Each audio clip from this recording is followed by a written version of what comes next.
at least 3 high-quality designs, and those had to be conducted by 2 different researchers. So we're really intent. People talk about single-case design. They think about a single study that has 1 person in it. Well, there are hardly any single-case designs that are on focused intervention practices that are like that. And if they did, they didn't make it in our review. So we focused on both the accumulation of evidence and also the replication of across research groups, which we think was an important feature. We published the report in 2014, and then it was subsequently published in 2015 in the Journal of Autism and Developmental Disorders. We identified 27 practices that we characterized as, we say, are evidence-based. The practices largely are applied behavior analysis practices, as you might expect, but not all are applied behavior analysis practices. So there are a set that are those fundamental behavioral techniques, reinforcement prompting, time-to-worry modeling, test analysis. There are a group of practices that come together under what we would call positive behavior intervention and support. So if you work in schools, PBIS is a term that you're really familiar with. The practices that we found that fit into that PBIS model are functional assessment, antecedent interventions, extinction, response interruption, differential reinforcement, and functional communication training. There were practices that focus on one of the core features of autism, communication, social communication. So social skills training, which might or might not have a behavioral, an applied behavior analysis basis, peer-mediated instruction, social narratives, right, social stories, structured playgroups, texts, and then another set of what we call broad teaching practices, visual supports, discrete trial training, which is a really central feature of many programs, naturalistic interventions, behavioral response training, parent implemented intervention scripting exercise. And the last couple of categories, one that featured cognitive behavior, self-management, or cognitive behavior interventions, and technology-oriented practices. So some of these were added when we did the second review. It elaborated the most current literature, and some categories came online. We have examined which of the practices produce which kinds of outcomes. So let's see if I can get this one. I don't know if this pointer will work, but so we examined the outcomes, social communications, orientation, and so forth. You can see across that top row. And then we also determined for which age group there were some studies. Now, that doesn't mean that there were 5 single-case design studies in each of those filled-in cells that you see, but it did give us some information about what type of outcomes were occurring for which age children. I apologize for the small print on the side. My colleagues call these Sam-Odom slides because they're really small and tiny, and but this wasn't by design. So we were interested in seeing how we overlapped with the National Standards Project. And okay. Thank you. So there we go. Not that this will do you any good in the back of the room, but so we examined the 27 practices that we had identified with the practices that the National Standards Project had identified, and one of the differences was that they grouped a lot of the behavioral practices under a superordinate category that was called behavioral intervention, which is okay, but it provide the level of detail we needed for working with practitioners. So what we found was that for most of the practices there was an agreement that they were supported, well supported.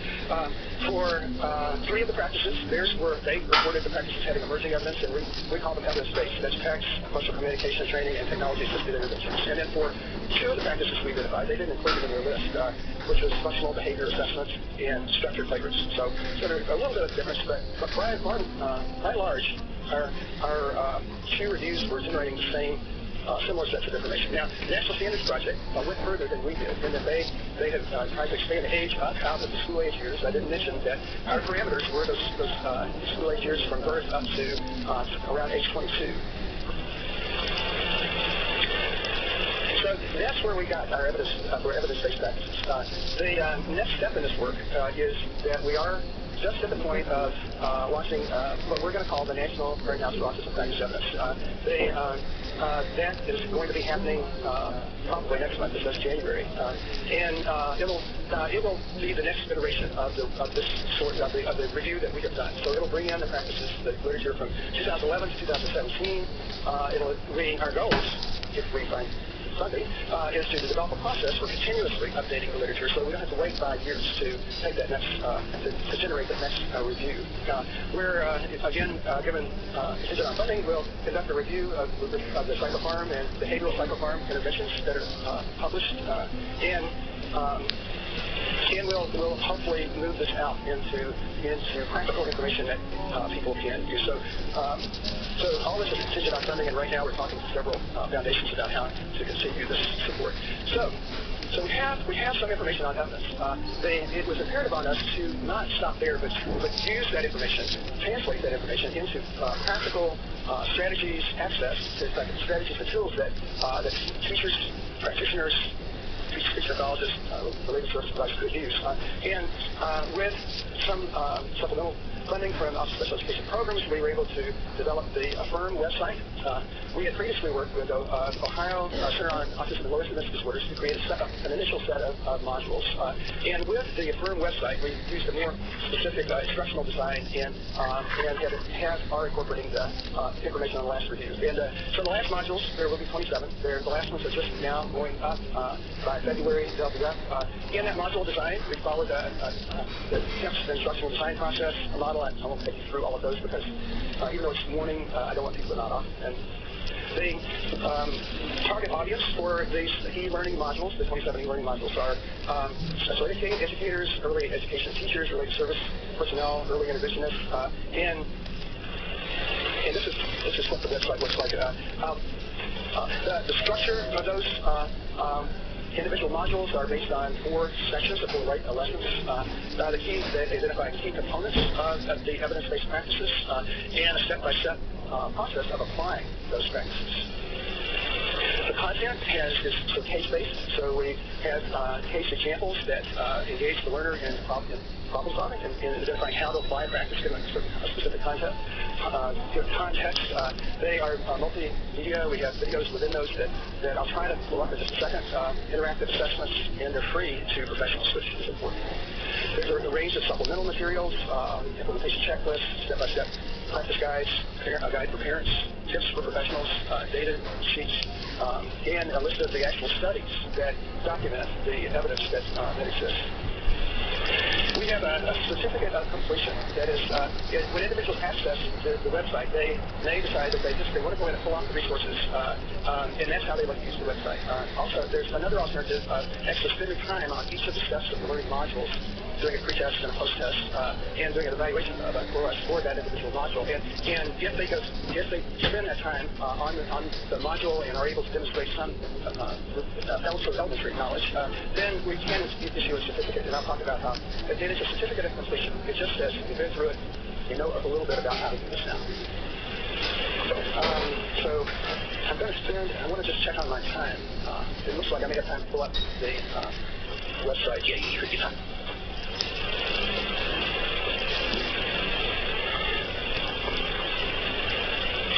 So the question is, going to let me know.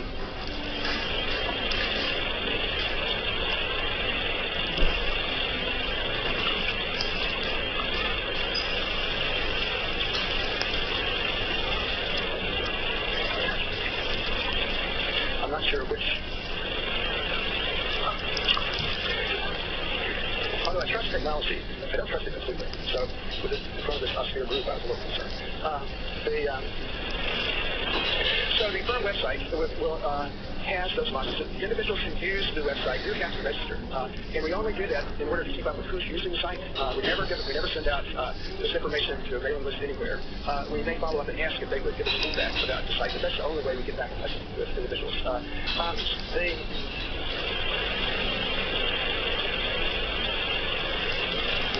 there are a range of modules that practitioners can access. I'm going to go down to the visual support module. So they may access any of those. It will ask, do you want to get a certificate? If so, go this route. If not, you can just jump right into the module, pull off any of the resources that you want. It will begin with a case, and then there are lessons about the specific elements of the evidence-based practice. And I pulled up the visual support module as an example. It starts off with a case.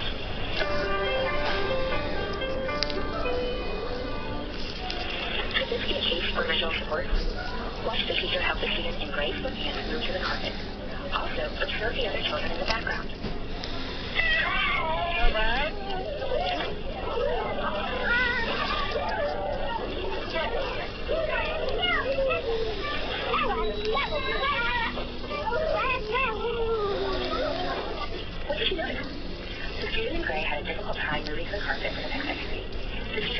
typically helps the student go to the carpet.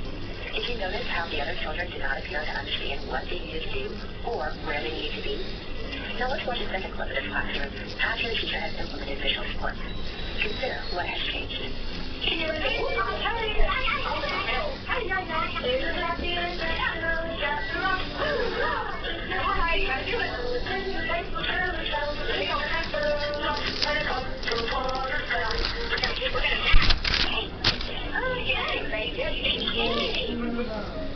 classroom now has clear boundaries for each center.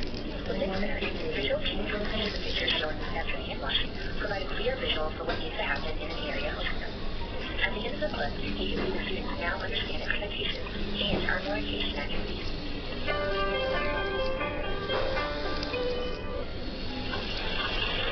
So that begins the module, and the other sections lead you through the definition of visual supports, different kinds of visual supports, and how they might be used in settings, classroom settings, or other settings. How to collect data on students' performance, given that visual support is a focused intervention that one wants to use with a student, and along with data sheets that you can use. So very practical information.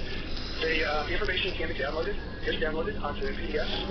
Hard copies are almost always useful, especially for things like data sheets. And to go back to the website. So the 27 practices, that's a lot of things to remember. So we have a process for how to select individual practices. We never expect a person entering this website to know about all 27 practices, but we do think that practitioners can identify observable and measurable goals for students and then track those outcomes to the practices that are most likely to produce learning. So in winding up, so we collected data over the last 2 years about the use of the website. And as expected, as we've been adding new modules as we've been going, we right now have 18,000 new users. And as you can see, that's a cumulative graph across from June 15 to December 16. This is a graph of the sessions viewed every day, and again, as we would expect or hope for, as we've added modules and as information has gotten out about the website, the use has increased across time. Down at the data down at the bottom, I think, is useful. So there have been 129,000 sessions, 1.5 million page views, 138 downloads, guests that have been downloaded to be used, and also we've got up to 15,000 certificates or individuals who've gone through the whole process. And who's using the site?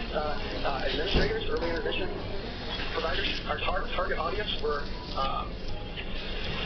these individuals, special ed teachers, TA providers, paraprofessionals, related service providers, and you can see that represents a lot of our users. But one of the things that we hadn't really thought about, but has happened is that the website is very much frequently in professional development called pre-service focused for professionals.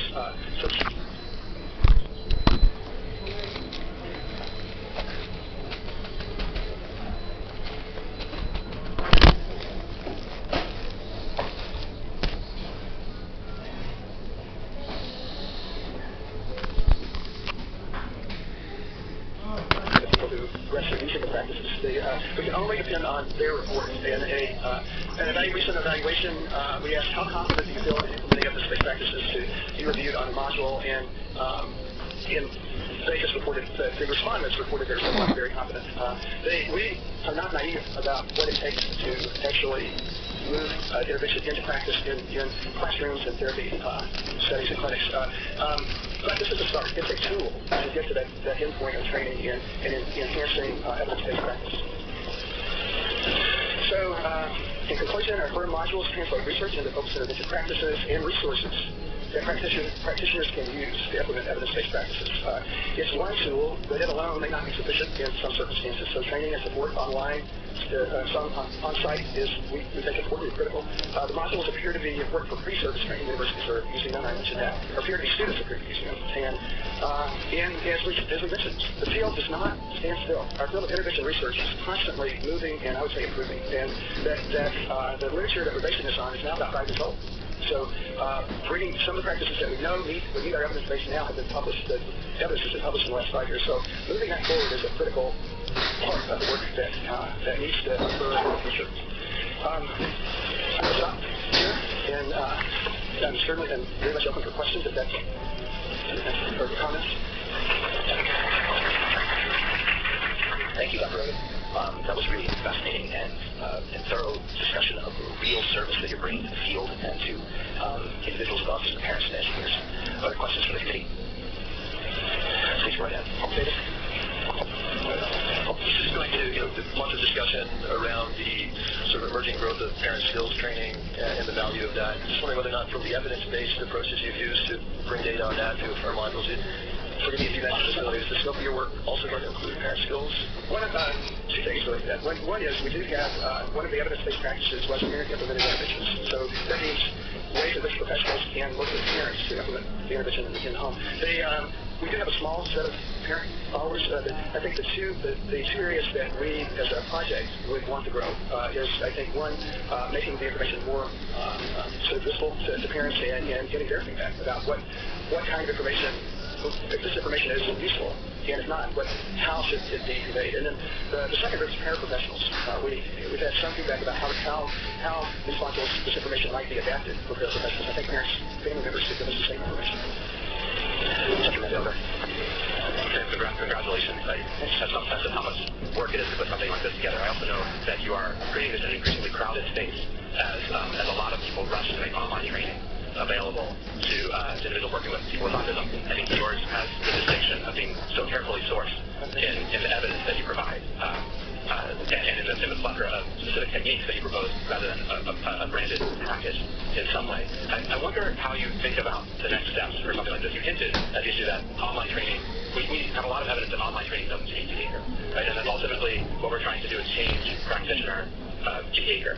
Right. So how could other organizations like the Department of Education or outside funders continue to support this work in a way that would increase the probability that you could actually make a change in practice? Yeah.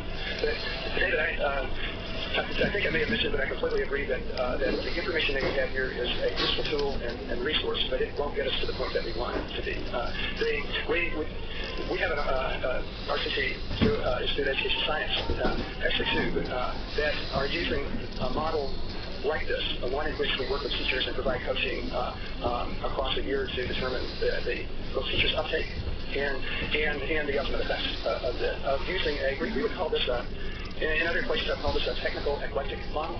That is a model that draws from different theoretical roots, so to speak, but it's based on science and a process for linking science to those students. So we're examining that model right now. I think the next step is, moving the synthesis is a really critical part of what needs to happen in the future. We'll switch around for a way to do that. So who knows what will happen with IDEA in the next 4 years? But one of the great things about the most recent iteration is the requirement for evidence-based practice. Right? So I wonder if there are ways beyond reaching out to specific practitioners who might find your website, if there are ways to think about things like this is the evidence base. This is what we know from research to be the evidence base, and that there may be ways to leverage policy to incentivize or perhaps even require changes in practice to become more in line with what you propose, and that this offers a piece of how that might happen. I'm hoping that can happen. Being a kind of a researcher and a professional development person, taking that policy step is not one that we often are skilled at doing. Mostly it's in response. So there have been at least 3 states that have used these practices, and actually the Department of Defense used these practices to identify, to establish policy around insurance. What is it that should be funded? And if you're talking about ADA, what does that mean? I think this is a really important point that this committee is very well poised to discuss. So, and the reason why I interrupted, and I apologize for cutting off the sentence, is that I think I'd like to hear from some other folks on the committee who might be able to say something about how or what their plans are, Dr. Wexler, taking this forward, and how can we all help. I mean, I think one thing we've learned here at NIMH and working in other issues is that just because we show something works doesn't mean that people are going to adopt it, and we have to work really hard with other agencies to get adoption, and that incentives really help. Do you have any sense of